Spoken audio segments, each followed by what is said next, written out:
pour faire un menu déroulant dans System.io, la seule solution, c'est de le faire dans un élément HTML. Mais pour que ce soit bien pour les mobiles, il faut faire deux versions. Une version en HTML et l'autre version avec le bidule de System.io, l'élément menu de System.io. Donc là, j'ai mis, donc si on voit en version mobile, on voit ici qu'il y a celui-là, donc je le passe, je le mets ici en ordinateur pour qu'on le voit là-dessus. Donc celui-là, le code HTML, j'ai mis en bas seulement ordinateur, pas mobile, et celui-là, le normal, je l'ai mis que en mobile, pas ordinateur. C'est pour ça qu'il disparaît. Donc dans le mobile, on refait tous les menus, donc inclus les sous-menus. Là, il y aura élément de menu 1, c'est juste un clic. Élément de menu 2, c'est un menu déroulant. Le 3 aussi. Et le 4, c'est juste un clic. Donc dans le menu pour mobile, on remet tout. Donc ça sera à la suite. Ça se voit comme ça normalement. Là, je sais pas si on peut le montrer. Je montrerai tout à l'heure comment on voit sur mobile. Mais donc celui-là, je le recache. Donc j'enlève la version ordinateur. Ça fait que si on veut le retrouver, il faut se mettre en version mobile pour pouvoir l'éditer et mettre les liens là pour chacun, quoi. Ok. Donc dans le code HTML, donc c'est un code trouvé sur internet, c'est assez simple. Il y a du CSS et du code HTML. Donc le code HTML, on va regarder. J'ai séparé là, comme ça on voit à chaque fois. Si on veut faire un élément de menu simple, sans liste déroulante, on met LI, un lien, le titre, on ferme le lien, on ferme le LI. Okay.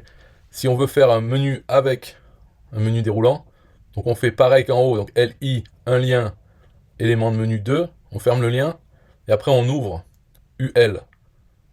Et après, il y a des LI avec un lien, le titre du sous-menu, on ferme le lien, on ferme le LI. Pareil, la ligne, on met autant de lignes qu'on veut pour faire des sous-menus, donc dans la liste déroulante. Et une fois qu'on a fini ça, on ferme le UL qui a été écrit, ouvert ici, on ferme celui-là, et on ferme le LI qui était là. Parce que quand on a un élément de menu qui a une liste déroulante, la différence par rapport à un élément de menu comme ça, là, c'est qu'on voit que lui, il a le LI qui ouvre, le lien qui ouvre, le texte du lien, le lien qui se ferme et le LI qui se ferme. Mais dans le cas d'un élément de menu déroulant, on a le LI qui ouvre, le lien qui ouvre jusqu'à là, le texte du lien, le lien qui se ferme. Et là, il n'y a pas la fermeture du LI. C'est la ligne d'après, c'est ouverture de UL. Donc la fermeture du LI pour celui-là, il est tout en bas, ici. Juste après la fermeture du UL. Qu'est-ce que ça veut dire LI, UL, tout ça? Si on veut vraiment s'intéresser, LI c'est list element, donc un élément de liste. Et UL c'est unordered list. C'est-à-dire ça va faire une liste. On a OL ou UL. OL c'est ordered, UL c'est unordered. Donc sans ordre. Et avec OL dans l'ordre, il va y avoir 1, 2, 3. Alors que quand on met UL, c'est des points simplement. Donc il n'y a pas les chiffres. Bon, c'est tout. C'est pour savoir le HTML, à quoi ça sert. Le LI, UL ou OL. Et puis voilà, on a fait le tour des listes en HTML, quoi. Donc voilà comment on fait pour un élément de menu avec une liste déroulante. Là, c'est pareil. C'est exactement la même chose pour l'élément de menu 3. Et pour l'élément de menu 4, c'est comme élément de menu 1. Voilà. Une fois qu'on a fait tout ça, on finit, on ferme le UL qui avait été ouvert ici. Et navigation, bon, ça sert à rien, mais ça y est dans le code HTML, il est aussi ici. En fait, ça sert à rien. Il y a quand même le CSS qui l'utilise, donc il faut le mettre. Ou alors il faudrait faire autrement. Donc le mieux c'est de laisser comme ça, de toute façon ça change rien. Donc ça on a vu le HTML. Après dans le CSS, justement, voilà ici par exemple, il y a nav qui est référencé. Donc si on l'enlève, eh bien, il faudrait mettre autre part ces règles. Peut-être dans James Menu, parce que James Menu c'est le div ici. Donc on pourrait mettre ça. Peu importe.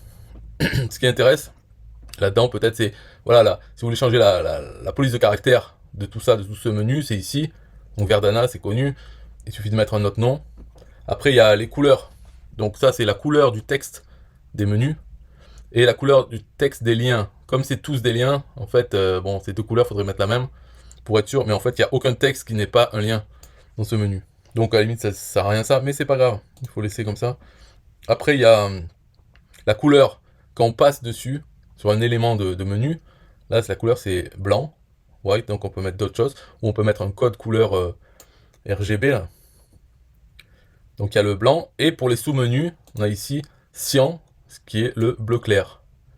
Donc on peut changer aussi ici. Le reste, franchement, il n'y a pas besoin de toucher. Voilà. Enfin, il faut voir hein, si on a envie vraiment, mais normalement, il n'y a pas besoin de toucher. On peut voir le résultat que ça fait. Voilà. Et élément de menu, hop, ça devient blanc. Quand ça en va, ça s'enlève. Et ici, ça s'ouvre avec le fond bleu clair. Voilà. Le troisième aussi. Et le quatrième. Et si on est en mobile, donc lui, il va disparaître parce qu'on a mis que l'élément HTML n'est pas visible sur les mobiles. Et il y a l'autre qui apparaît. Donc l'autre, c'est quand il est comme ça, c'est en petit hamburger.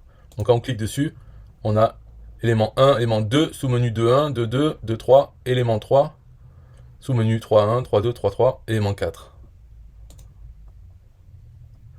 Donc là on repasse, voilà. Donc c'est bien, ça fait des trucs. Là, celui-là, c'est le badge. Je le remontre, j'avais montré dans une vidéo, mais c'est magnifique.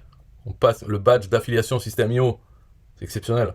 Là, maintenant, on a, tac, directement vers la page des tarifs, ou bien vers le plan startup à moins de 40%, le plan annuel. Et tout ça avec des liens affiliés. Donc c'est beaucoup mieux. Et pour ça, vous pouvez voir la vidéo, ou demander dans les commentaires le tunnel.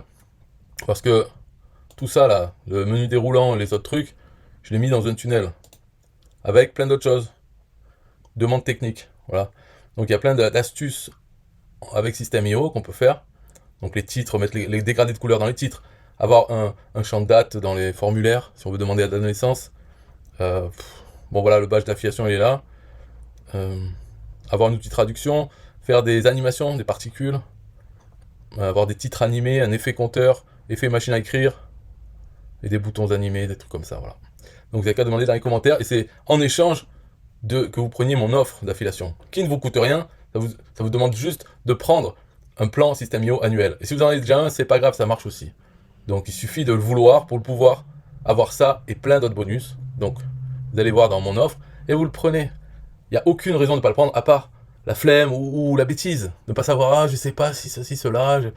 Ou alors carrément ne pas avoir de compte payant System.io. Là, dans ce cas-là, bon, je peux rien faire de spécial. Mais si vous payez déjà System.io, pourquoi pas prendre un plan annuel avec mon lien affilié, ça vous coûte rien, vous avez plein de bonus, ce truc et d'autres choses. Voilà. Bye bye.